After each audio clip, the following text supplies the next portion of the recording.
Yesterday, I did a video about a new EU directive that they're mulling over, which would effectively ban repairs on cars around the mark of about 15 years old, considering them no good, thereby forcing everybody either down the electric car route or off the roads entirely. And we know which way this could possibly be heading.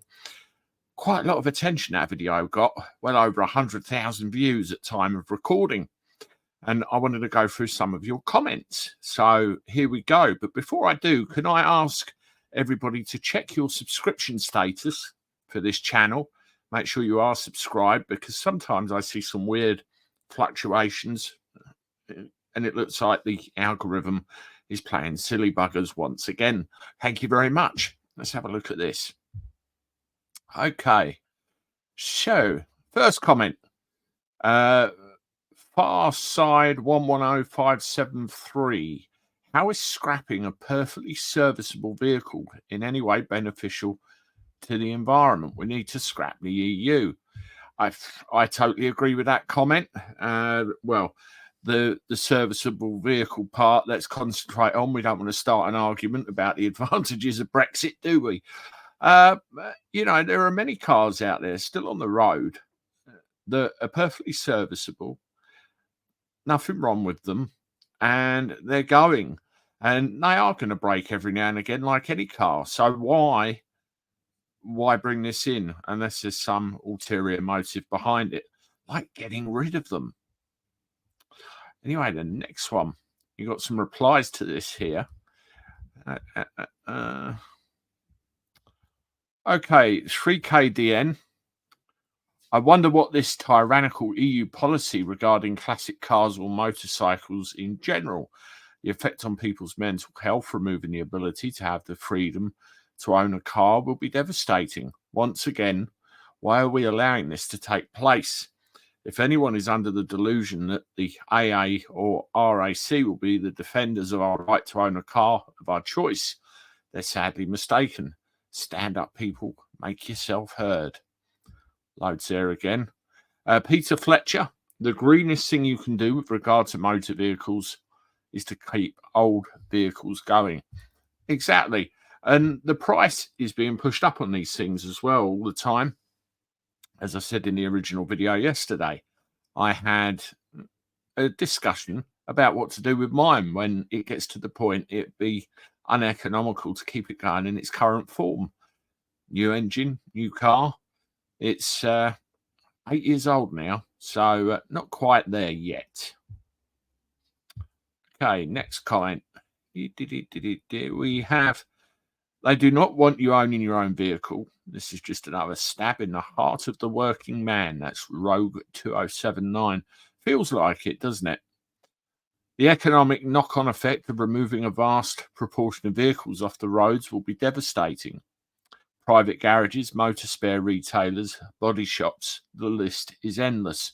And those of us who have never been able to afford a new car, who will be unable to travel to work, it really is time to stop the madness, which is only an excuse to make the rich richer and has nothing to do with the environment.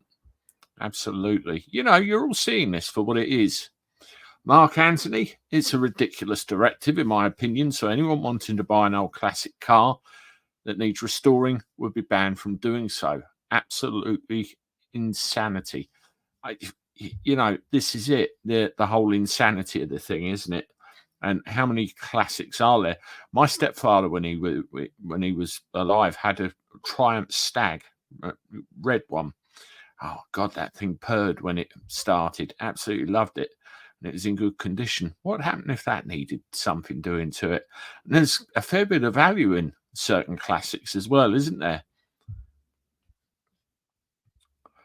No thanks. Time to ditch these corrupt policymakers.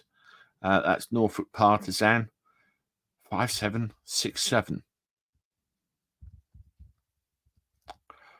Magoon. They do not aim to eliminate emissions. They aim to eliminate personal vehicle usage. More reliance on government equals more power. Mega Rugario, we must start gathering petitions to prevent our MPs, which state if they don't sign contracts of employment with the people who voted them in, then we solemnly pledge that we will vote against them at the next election. I've tried this tactic with regard to stopping the unnecessary pedestrianisation of our local market town, and it worked. Yeah, that's a very valid point as well, isn't it? We've got the situation where we have a system of government in place where it's no longer representative of the people. They're put there to, look after whose voice they're supposed to be. Very big changes coming. Very big.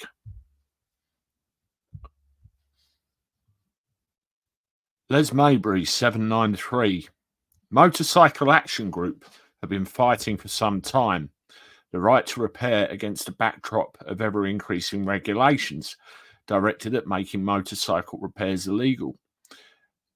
Is it time various vehicle groups join forces to fight this? Just because it's an EU directive that's being pushed doesn't mean it will not happen here. After all, Westminster are already on that agenda. Absolutely. I have a couple more. The EU needs to be dealt with. John Woodward, firstly, I wouldn't touch an EV with a barge pole. And secondly, I thought we'd left the pathetic EU. Now, that on its own is a very valid point as well. We should have left. We were supposed to have left. So why are we subject to all of this potential garbage? Makes you wonder, doesn't it? Well, there's some of your comments, and you're all saying pretty much the same thing. Complete and utter madness. It's what we get with a lot of government policy these days, isn't it? Anyway, if you want to watch another one of my videos on this kind of thing, you do that one there. I look forward to talking to you again soon. Doodaloo.